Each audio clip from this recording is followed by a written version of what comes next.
How did you get into boxing? Well, I met the great Gasparini Ortega, who was a great contender back in the 50s. He moved to New York. You know, when I first met him when I was 12 years old. Then he introduced me to boxing, and I got very much involved with it. At the age of 16, I won my first Golden Glove Championship in New York. I won a total of 6 Golden Glove Championships, including New York, Eastern, Spanish gloves, the Nationals. Then I turned pro when I was 18. And I had 18-1 record. Wow. Adam, being a referee, tell me some of the memorable fights, most memorable ones. I know you have plenty of them. There's been great fights that I've been involved with. Super Nelson with Jeff Fennick, Mike Tyson with Larry Holmes, Julio Cesar Chavez against Fernando Vargas, Mike Tyson, Michael Moore and George Foreman. There's been so many great fights in the last 2.5 decades. Van Holyfield, Reddick Cole, Prince Nassim Ahmed, Wayne McCullough. So many great fights that I've been refereeing. It's been unbelievable. Do you have any favorite all-time fighter? I like the great Sugar Ray Robinson, who was one of the masters of boxing. Great Joe Lewis was a great heavyweight fighter, champion. Now, tell me, if you had to do anything different, is there anything you would do different as a referee? As a referee, we always strive to be the best. I try to revolutionize refereeing with good ring mechanics and using good sound instruments while refereeing. I'm trying to educate other referees around the world and let them know what I give. To try to better, especially safety. How do you feel about being inducted this year in the Boxing Hall of Fame? Well, being inducted into the International Boxing Hall of Fame is a great honor because it's something that doesn't come too often. Ladies and gentlemen, on that note, let's put our hands together for our Hall of Famer, the great Azumba, Professor Nelson. Often a referee gets inducted into the Hall of Fame, so for me it's a great honor being a fifth referee to be inducted into the Hall of Fame. What do you think about boxing today compared to when you first started? Well, boxing today is like any other sport. You know, it's a big business, and you have great fighters. You have fighters that are great today. Back in the early era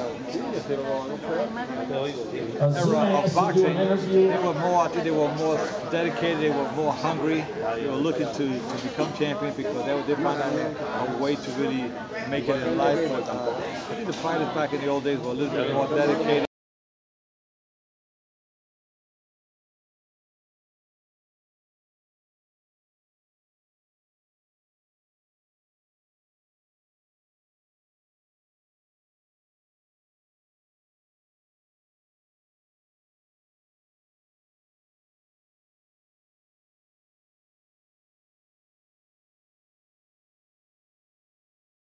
Using more safety standards in boxing because fans think that a fighter has to get knocked out.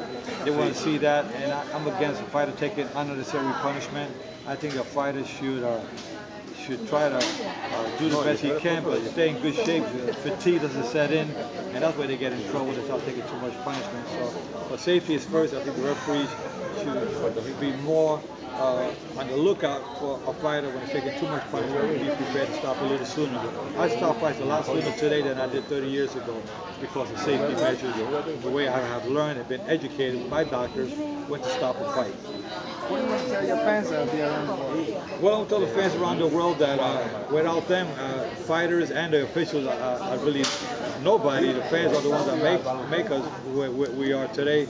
But boxing fans have to understand that when we take points from a fighter or we stop a fight, it's for the safety of the boxing and for the good sportsmanship that we look for in boxing. Fighters have to listen to our commands, and sometimes you get fighters that want to get disqualified because they're getting beat and they start hitting low or hitting behind the head and hitting the opponent while he's down. You can't do that in boxing. And I tell the fighters, I'm fair but I'm firm.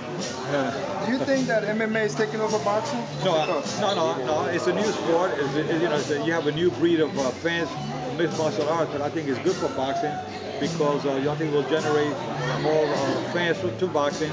once they see what the sport is like, because boxing is a sweet science of boxing, and mixed martial art is a great sport as well, but they have their own style, and you have certain fans for boxing and certain fans for mixed martial arts, but it's good for boxing as well.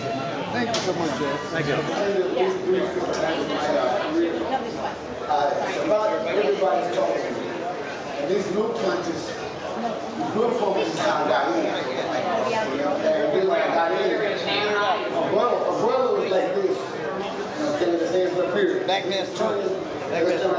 And he shoot like over here. But what I did with his brother, I got this low. Brother was high. He was up there. I got hit. And so I got in, so I got inside brother. I didn't have to stay in there. Said my brother, he kept his hands up like this. Let's talk about one shot that you did land in a great moment. Arguello hit chair with the right hand, and your head snapped back. I mimicked him growing up. I used to stare at my opponents like that. Exactly what he used to do.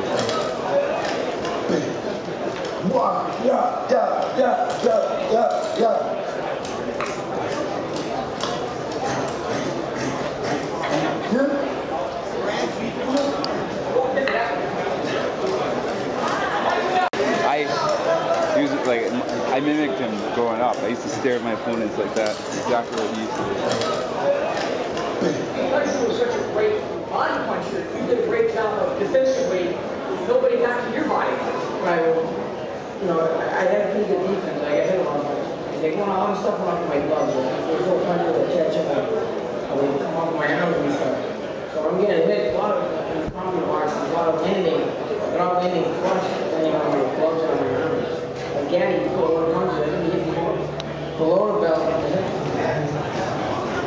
Hit him, Mick. Yeah, they all do. It's like that hit.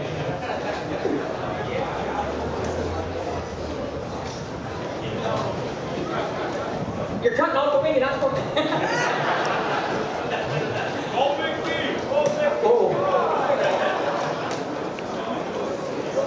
One right hand to the head.